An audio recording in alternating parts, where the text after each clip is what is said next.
வணக்கம் traders, welcome to pre market report. So இன்றைக்கி நம்ம இந்த வீடியோவில் நிஃப்டி, பேங்க் நிஃப்டி மற்றும் சென்செக்ஸ் வந்து மார்ச் 20ஆம் தேதி வெள்ளிக்கிழமை என்ன நடக்கிறதுக்கான வாய்ப்பு இருக்குது அப்படிங்கிறதான் பார்க்க போகிறோம். ஸோ இன்னையோட அனாலிசிஸ் பார்த்தீங்கன்னா, ஃபஸ்ட்டு வந்து நமக்கு வந்து கிஃப்ட் நிஃப்டி டேட்டாவை பார்ப்போம். அடுத்து வந்து நமக்கு வந்து பார்த்தீங்கன்னா யூஎஸ் மார்க்கெட்லாம் எப்படி பிஹேவ் ஆயிருக்கு அப்படிங்கிறத பார்ப்போம்.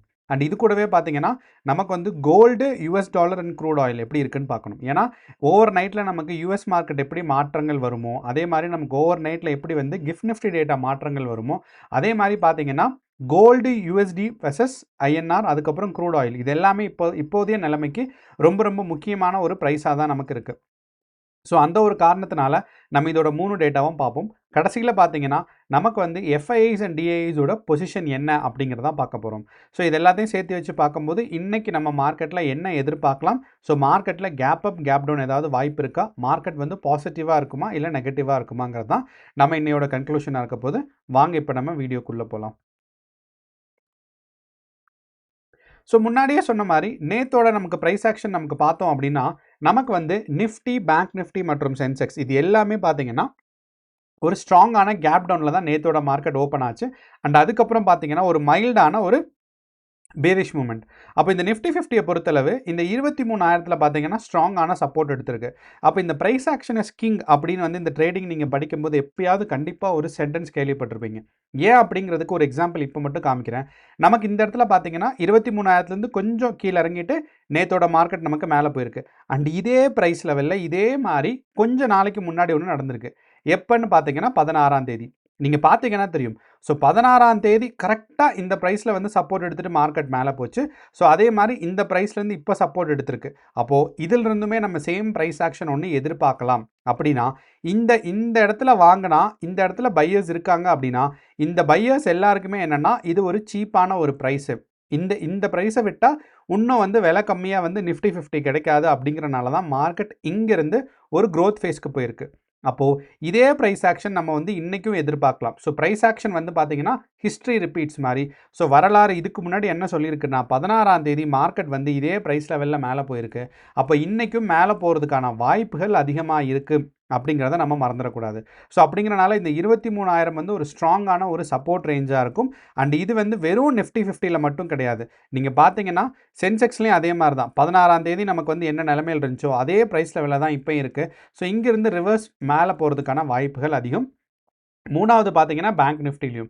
ஸோ பேங்க் நிஃப்டி நேத்தோட மார்க்கெட் நமக்கு வந்து ஒரு கன்சாலிடேஷன் ஃபேஸில் இருந்தாலும் அதோட எண்ட் ஆஃப் த டேயில் பார்த்தீங்கன்னா 16ஆம் தேதியில் எந்த பொசிஷனில் இருந்துச்சோ அதே பொசிஷனில் தான் இருக்குது. ஸோ அப்படிங்கிறனால இந்த 3 இண்டெக்ஸஸும் ப்ரைஸ் ஆக்ஷன் படி பார்க்கும்போது மார்க்கெட் மேலே போகிறதுக்கான வாய்ப்புகள் இருக்குது. ஆனால் நமக்கு எல்லாத்துக்கும் தெரியும் குளோபல் மார்க்கெட்ஸ் வந்து ரொம்பவே ஒரு வாலட்டைலாக இருக்குது. அந்த வாலட்டைலாக இருக்குங்கிறதுக்கு ஒரே ஒரு ப்ரூஃப் என்ன அப்படின்னா நம்மளோட இந்தியா விக்ஸ் டேட்டா வந்து பார்த்தீங்கன்னா 23 இருக்குது. ஸோ இந்தியா விக்ஸ் டேட்டா பெரும்பாலும் யூஸ்வலாக வந்து பார்த்தீங்கன்னா 12, அதிகபட்சம் போனால் 15 இருக்கும். அதிலிருந்து இந்த 15 பார்த்தீங்கன்னா நமக்கு பர்சன்டேஜ் வச்சு நமக்கு 15 23க்கு நமக்கு வெறும் ரூ. 7 8 நினச்சாலும் பர்சன்டேஜ் வச்சு பார்த்தோம்னா 50%. ஸோ யூஸ்வலாக இந்தியன் மார்க்கெட் இருக்கிற வாலட்டைலிட்டியிலிருந்து இந்த வாலட்டைலிட்டினா மார்க்கெட்டில் எவ்வளோ அக்ரெசிவாக பையிங் அண்ட் செல்லிங் நடக்குது அப்படிங்கிறது. ஸோ வால்யூமும் வச்சு அதே மாதிரி எவ்வளோ நேரம் பொசிஷன்ஸ் வந்து ஹோல்டு பண்ணுறாங்கங்கிறதையும் ரெண்டையுமே பார்த்தீங்கன்னா ஒரு மேத்தமேட்டிக்கல் ஈக்குவேஷனில் போட்டு இந்த வாலட்டைலிட்டி வரும். ஸோ இந்த வாலட்டைலிட்டி எப்பயும் இருக்கிறத விட 50-60% பார்த்தீங்கன்னா அதிகமாக இருக்குது. ஸோ அப்படிங்கிறனால நமக்கு வெறும் ரூ. 8 தான் மேலே இருக்குது அப்படிங்கிறத நம்ம பார்த்தாலும் ஆனால் பர்சன்டேஜ் வச்சு பார்த்தீங்கன்னா வாலட்டைலிட்டி ரொம்ப அக்ரெசிவாக இருக்குது. ஸோ அப்படிங்கிறனால இது வந்து குளோபல் எக்கனாமிக் சுச்சுவேஷன்ஸ் வந்து ரொம்ப வாலட்டைலாக இருக்கிறனால. ஸோ அப்படிங்கிறனால நம்மளோட கிஃப்ட் நிஃப்டி டேட்டா இப்போ நமக்கு ப்ரைஸ் ஆக்ஷன் படி பார்த்தீங்கன்னா இப்போ இருக்கிற ப்ரைஸ்லேருந்து மேலே போகிறதுக்கான வாய்ப்பு இருக்குது அப்படிங்கிறது போன 16ஆம் தேதியிலேருந்து தெரிஞ்சிச்சு. இப்போ நம்ம கிஃப்ட் நிஃப்டி டேட்டாவை பார்க்குறோம். இப்போ இந்த கிஃப்ட் நிஃப்டி டேட்டாவில் ரொம்ப சிம்பிளாக பார்க்கணுன்னா 3:30க்கு மார்க்கெட் எந்த ப்ரைஸில் இருந்துச்சு அப்படிங்கிறத நமக்கு பார்க்கணும். இப்போதைய ப்ரைஸ் நிலைமை என்ன. ஸோ 3:30க்கு இருந்த ப்ரைஸ் வந்து 23,000 பக்கம். நிஃப்டியோட ஃபியூச்சர் கிஃப்ட் நிஃப்டியோட ப்ரைஸ் வந்து பார்த்தீங்கன்னா 23,000 பக்கம். அப்போ இப்போதைய நிலைமை எவ்வளோ இருக்குன்னு பார்த்தீங்கன்னா கொஞ்சம் பாசிட்டிவாக தான் இருக்குது. ஸோ இது வந்து ஒரு நல்ல விஷயம் தான் சொல்லலாம். ஒரு 80 பாயிண்ட் பாசிட்டிவாக இருக்குது. ஆனால் இன்னொன்று கவனிச்சிங்கன்னா இதே இது நான் 6:30க்கு சொல்லியிருந்தேன் அப்படின்னா நான் வந்து 6:30க்கு இந்த மெஷர்மெண்ட்டை பார்த்துருந்தேன்னா வெறும் 35 தான். அதே இது நான் வந்து 7 o'clock நான் பார்த்துருந்தேன் அப்படின்னா இதோட வாலட்டைலிட்டி வந்து 150. அப்போ இப்போதைய நிலைமையில் நான் பார்க்கும்போது இதோட வாலட்டைலிட்டி வந்து 80. அப்போது நமக்கு வந்து இப்போ இதுலேருந்து என்ன தெரியுதுன்னா, நம்ம எந்த டைமில் பார்க்குறோமோ அந்த டைமில் வந்து வாலடைலிட்டியும் இந்த கேப் அப் கேப் டவுன் வந்து கூடும் குறையும். அப்போது இது மாதிரி சூழ்நிலை ஏன்னா யூஸ்வலாக நேற்று நீங்கள் பார்த்தீங்க அப்படின்னா மார்க்கெட் வந்து 6:30க்கு ஓப்பன் ஆனது. அந்த 6:30லேருந்து அப்படியே ஆல்மோஸ்ட் லைக் ஒரு கன்சாலிடேஷன் ஸ்டேட்டில் தான் இருந்துச்சு. பெரிய வித்தியாசங்கள் வரல. இதுதான் வந்து நேற்று இருந்த மார்க்கெட். ஆனால் இன்னையோட மார்க்கெட் பார்த்தீங்கன்னா ஒரு ஸ்பைக்கு அப்புறம் ஒரு டவுன்ஃபால், அதாவது புல் பேக் ரெண்டுமே இருக்குது. ஸோ அப்படிங்கிறனால இப்போதைய நிலைமையில் நம்ம ஒரு ஆவரேஜ் நமக்கு பண்ணணும் அப்படின்னா மார்க்கெட் வந்து ஒரு 100 பாயிண்ட்லேருந்து ஒரு 80 பாயிண்ட் வரைக்கும் கேப் அப் வர்றதுக்கான வாய்ப்புகள் இருக்குது. ஆனால் இன்னொன்று ஞாபகம் வச்சுக்கோங்க, இப்போ நம்ம ரெக்கார்ட் பண்ணும்போது ஏறக்குறைய பார்த்தீங்கன்னா மணி நம்மளுக்கு 7:30 ஆகுது. அப்போ இந்த 7:30லேருந்து 8:30 9:30 இன்னும் 2 மணி நேரம் இருக்குது. அப்போ இந்த 2 மணி நேரத்தில் இந்த ப்ரைஸ் வந்து கீழே விழுந்துருச்சு அப்படின்னா கேப் டவுன் வந்து கேப் அப் வந்து குறையும். அதே இது இந்த ப்ரைஸ் மறுபடியும் ரெக்கவர் ஆகி மேலே போச்சுன்னா கேப் அப் வந்து கூடும். ஸோ என்னதான் இருந்தாலும் இன்னையோட மார்க்கெட்டில் ஒரு சின்ன கேப் அப் நம்ம எதிர்பார்க்குறோம். ஸோ இது 50 பாயிண்ட்டா இல்லை 80 பாயிண்ட்டா அப்படிங்கிறது நமக்கு ஒரு 9 மணிக்கு கிஃப்ட் நிஃப்டி டேட்டாவை ரெஃபர் பண்ணால் தான் தெரியும். ஸோ இப்போதைய நிலைமையில் வச்சு நம்ம ஒரு ஆவரேஜ் பண்ணோம்னா ஒரு 80 பாயிண்ட்ஸ் பக்கம் நமக்கு வந்து ஒரு கேப் அப் பண்ணலாம்.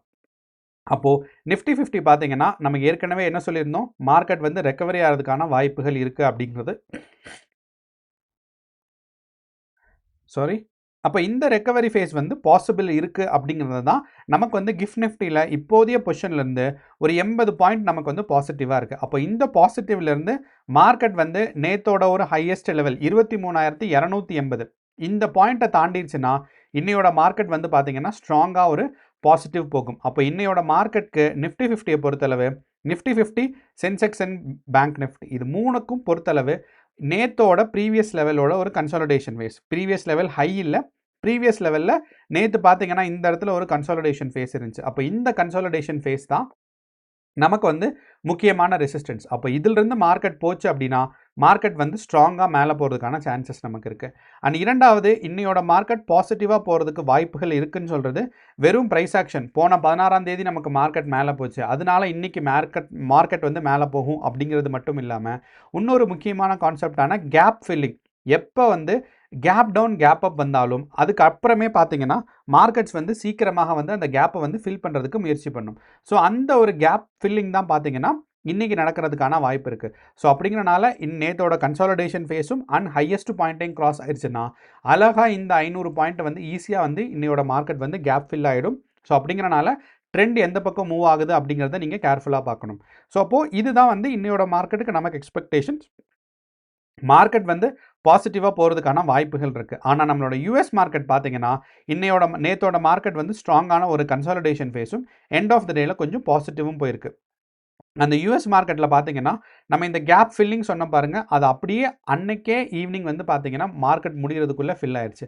ஸோ அப்படிங்கிறனால இந்த கேப் ஃபில்லிங் தான் நம்ம வந்து எக்ஸ்பெக்ட் பண்ணுறோம். ஸோ S&P 500 அதே மாதிரி நம்மளோட நாஸ்டாக் காம்போசிட் இண்டெக்ஸும் மூணாவதாக பார்த்தீங்கன்னா டவ் ஜான்ஸ் இண்டஸ்ட்ரியல் ஆவரேஜ் இது மூணுலேயுமே இன்றைக்கி வந்து பார்த்தீங்கன்னா மார்க்கெட் வந்து கேப் டவுனில் தான் வந்துச்சு.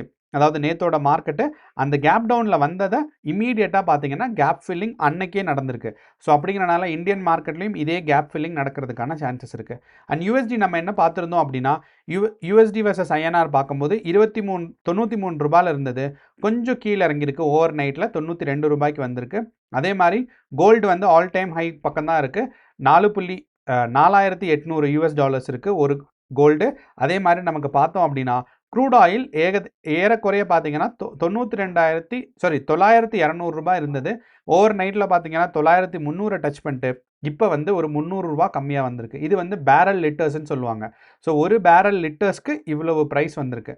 ஸோ அப்படிங்கிறனால இது வந்து ஃபியூச்சர்ஸ் கான்ட்ராக்ட் தான். நாளைக்கு வந்து இந்த ஃபியூச்சர்ஸ் கான்ட்ராக்ட் வந்து எக்ஸ்பைரி ஆகிட்டு புதுசு ஓப்பன் ஆகும். ஸோ அப்படிங்கிறனால இப்போதைய நிலைமையில் நமக்கு பார்க்கும்போது க்ரூட் ஆயிலும் ஒரு ஆல் டைம் ஹையில் தான் இருக்குது 9,000. இதிலிருந்து ஒரு 8,500 7,000 வந்தால் தான் நமக்கு வந்து மார்க்கெட் ஸ்டெபிலிட்டியை நமக்கு இது பண்ணும். அதே மாதிரி கோல்டும் பார்த்தீங்கன்னா ஆல் டைம் ஹையில் இருக்குது. இங்கேருந்து ஒரு 4,000லேருந்து ஒரு 3,800 பக்கம் கீழே டவுன்ஃபால் ஆனால் தான் மார்க்கெட் ஸ்டெபிலிட்டிக்கு நமக்கு வந்து எக்ஸ்பெக்ட் பண்ணுறோம்.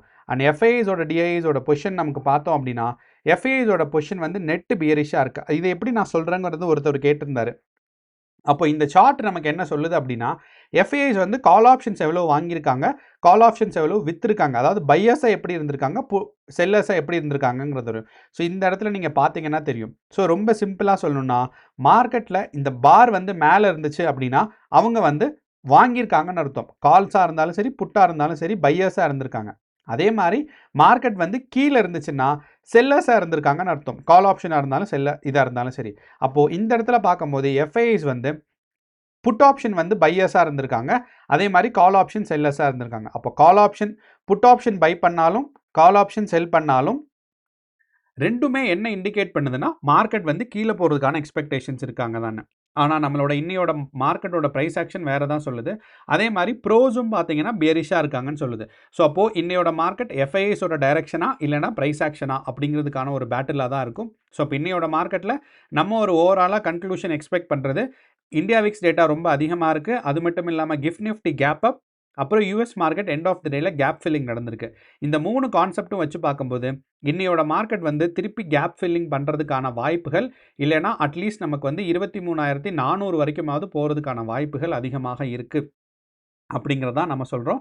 ஸோ மார்க்கெட்டோட வாலடைலிட்டி அண்ட் ட்ரெண்ட் வந்து பார்த்தீங்கன்னா எப்படி வேணாலும் அன்எக்ஸ்பெக்டடாக மாறலாம். ஏன்னா இந்தியா விக்ஸ் வந்து ரொம்ப ரொம்ப அதிகமாக இருக்குது.